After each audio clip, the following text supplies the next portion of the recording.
माढा लोकसभा मतदारसंघामध्ये नक्की काय होणार, काय घडलं आहे, काय बिघडलं काय, याबाबत आपण माहिती घेणार आहोत. त्याबरोबर तज्ज्ञांची मतं पण घेत आहोत.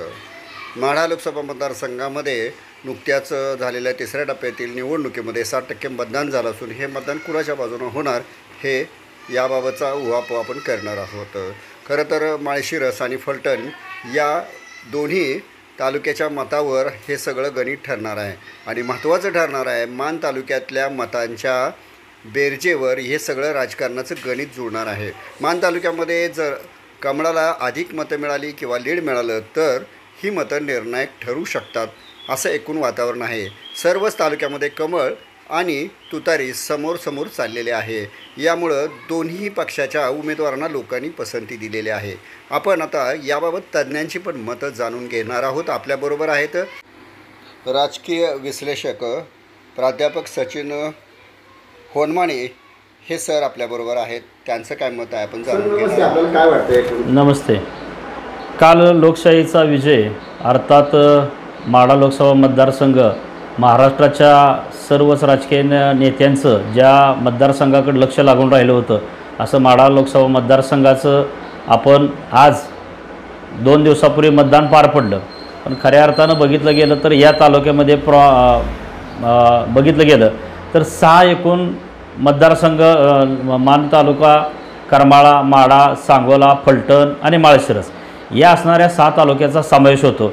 तर यामध्ये राष्ट्रवादी शरदचंद्रजी पवार गटाच्या वतीनं धैर्यशील मोहिते पाटील होते. भारतीय जनता पार्टी आणि इतर मित्र पक्षाच्या वतीनं रणजितसिंह नाईक निंबाळकर हे स्वतःचं त्या ठिकाणी अस्तित्व आजमावत होते. खऱ्या अर्थानं बघितलं गेलं तर या भागामधले असणारा सर्वात जास्त हा समाज पूर्णपणे स्थलांतरित आहे. या भागामध्ये मान असेल, सांगोला असेल आणि फलटणचा काही भाग या भागातला स्थलांतर असणारा समाज खऱ्या अर्थानं बघितलं गेलं तर सर्वच नेते मंडळीने त्यांच्या पद्धतीनं त्या ठिकाणी आपापला उमेदवार निवडून यावं म्हणून त्या ठिकाणी खऱ्या अर्थानं त्यांनी तयारी दर्शवली. परंतु माझं एक असं मत आहे की मान असेल, त्याचबरोबर करमाळा असेल, माढा असेल आणि सांगोला असेल या असणाऱ्या मतदारसंघामध्ये 4ही आमदार हे पूर्णपणे भारतीय जनता पार्टी, त्याचबरोबर अजितदादा गट आणि एकनाथजी शिंदे साहेबांचा गट या असणाऱ्या एकंदरीत असणाऱ्या या भारतीय जनता पार्टीच्या उमेदवारासोबत हे असणारे 4 आमदार त्यांच्यासोबत होते. तुर्तास बघितलं गेलं तर खऱ्या अर्थानं मान तालुका आणि फलटण तालुका आणि त्याचबरोबर सांगोल तालुका या 3 तालुक्याच्या वरती भारतीय जनता पार्टी आपलं काय होणारा विजयापर्यंत कुठपर्यंत खेचत जाते ह्याचं खऱ्या अर्थानं मत आजमावणार आहे. त्याचबरोबर करमाळा, माढा आणि माळशिरस या 3 असणाऱ्या तालुक्यावरती धैर्यशील मोहिते पाटील कितपत मतदान घेतात. पाठीमागच्या काळात बघितलं गेलं तर मतदान टक्केवारीचा आकडा जास्त होता, परंतु यावर्षी माढा लोकसभा मतदारसंघातील आकडा बघितला गेला तर 59.97% म्हणजे जवळजवळ 60% आसपास या भागातील मतदान झालेल्या लोकांनी केलेलं आहे. तर खऱ्या अर्थानं बघितलं गेलं तर मान तालुक्यातील सन्माननीय आमदार जयकुमारजी गोरेभाव यांचा करिश्मा जशा पद्धतीनं चालला आहे त्यावरती आणि त्याचवरती खऱ्या अर्थानं भारतीय जनता पार्टीचे रणजितसिंह नाईक निंबाळकर साहेब हे मला वाटतं एकंदरीत की सर्वाधिक मताधिकानं निवडून येतील. त्याचबरोबर सांगोला तालुका असेल, फलटण तालुका असेल या असणाऱ्या 3 तालुक्यामध्ये खऱ्या अर्थानं भारतीय जनता पार्टीला सर्वात जास्त मतदान झालेलं आहे. परंतु पलीकडची बाजू जर बघितली तर करमाळा, माढा आणि माळशिरस या भागामध्ये धैर्यशील मोहिते पाटील सर्वात जास्त मतदान घेऊ शकतात. परंतु 6 तालुक्यापैकी 3 तालुके धैर्यशील मोहिते पाटील साहेबांबरोबर आहेत आणि 3 तालुके हे रणजितसिंह नाईक निंबाळकर साहेबांबरोबर आहेत.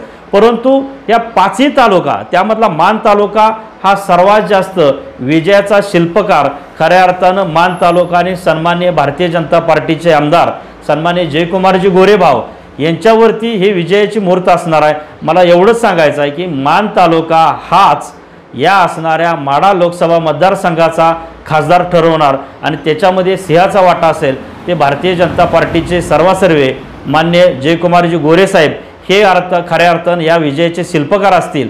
आणि यामध्ये प्रामुख्यानं देवेंद्र फडणवीस साहेब असतील, अजितदादा पवार साहेब असतील, एकनाथ शिंदे साहेब असतील आणि चंद्रकांत दादा असतील या 4ही असणाऱ्या दिग्गज नेत्याने भारतीय जनता पार्टीचा उमेदवार निवडून यावा म्हणून आपल्या असणारे पराकाष्ठा पणाला लावून त्या ठिकाणी विजयाची मुहूर्तमेढ खऱ्या अर्थानं आज बघितलं गेलं तर भारतीय जनता पार्टीच्या ताब्यामध्ये. याच भागामध्ये बघितलं गेलं तर धनगर समाजाचे नेते सन्माननीय महादेवराव जानकर साहेब हेही या असणाऱ्या भारतीय जनता पार्टीच्या सोबत होते।